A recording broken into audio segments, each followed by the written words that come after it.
Most people believe seduction begins with attraction, a smile, a beautiful face, a moment of chemistry that feels spontaneous.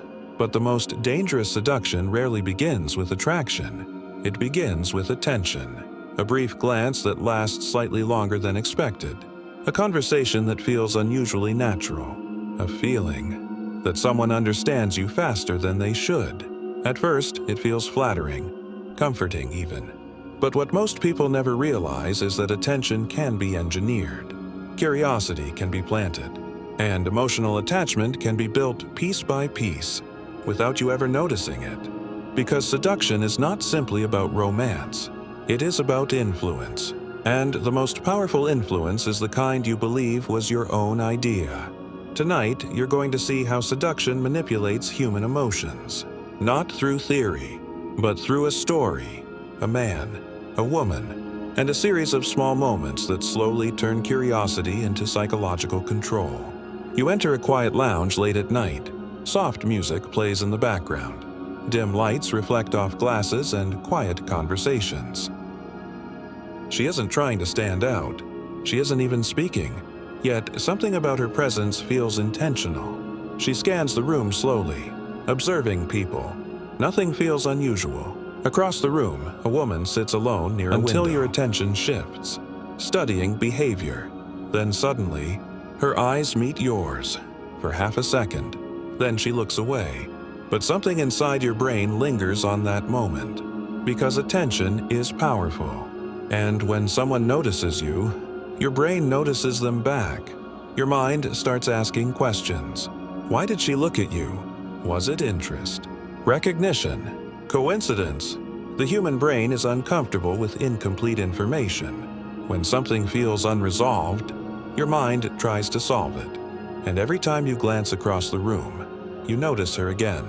You begin paying attention without deciding to. This is the first psychological layer of seduction. Curiosity. Because curiosity quietly pulls attention in one direction. And attention is the first step toward emotional influence. Later that evening, she walks past your table, close enough for you to notice. Your brain recognizes her instantly. This time she pauses, turns slightly, and begins a conversation. Her voice is calm, relaxed, almost disarming. She asks simple questions. Where you're from, what you enjoy doing. Nothing unusual, but something about the conversation feels strangely effortless. And while you're speaking, she's paying close attention. Not just to your words, but to your reactions, your tone, your emotional signals. Because the most effective seducers are not focused on impressing you. They are focused on understanding you. Over the next few conversations, something interesting happens. You begin noticing similarities. You mention a hobby. She enjoys the same thing. You talk about music. She listens to the same artists. You share a strange childhood story. She laughs and shares something similar. Everything feels natural, almost too natural, like rare compatibility.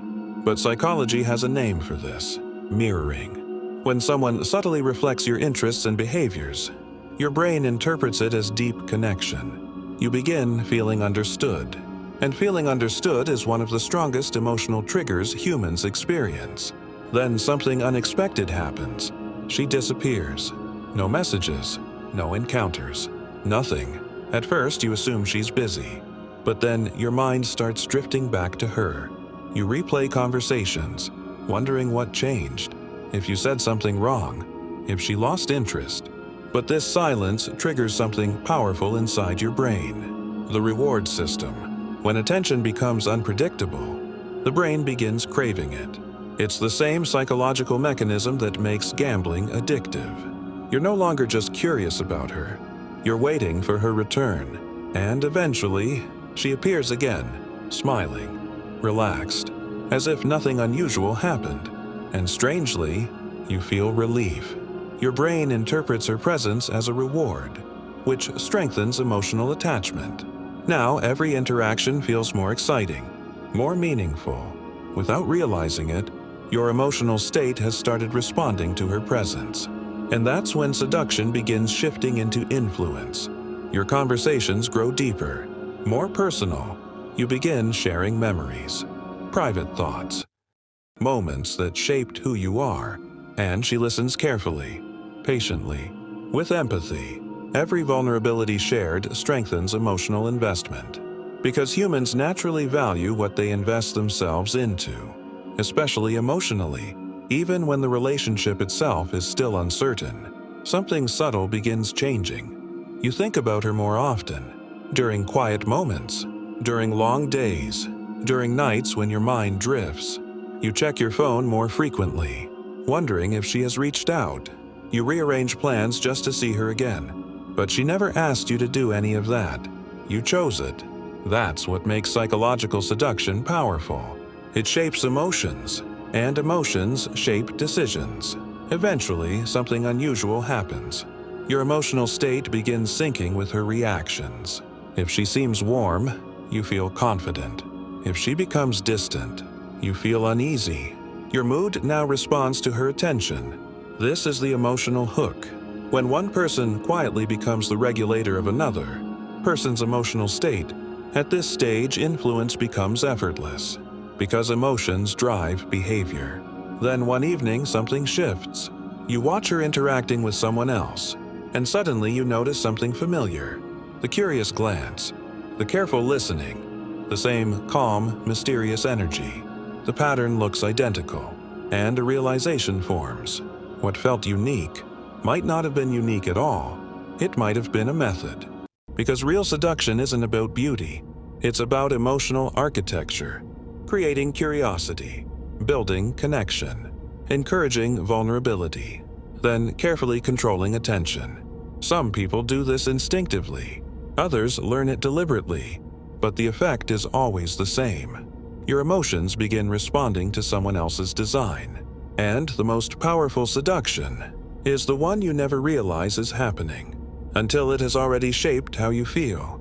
Psychological Survival Guide. So, how do you protect yourself? First, observe emotional patterns, not just words. If someone repeatedly alternates between intense attention and sudden distance, notice it. Second, be cautious of perfect compatibility. Real connection develops gradually. Instant alignment can sometimes be mirroring. Third, protect emotional vulnerability early in relationships. The faster you invest emotionally, the faster attachment forms, even when trust hasn't been fully earned. And finally, remember this: healthy attraction feels calm, not addictive. If someone makes your emotions feel like a cycle of excitement and uncertainty, you may not be experiencing love. You may be experiencing psychological seduction. Final Awareness, CTA. Once you understand the psychology of seduction, you begin noticing patterns everywhere: the strategic glances, the calculated silence, the emotional rhythms, and suddenly attraction looks very different.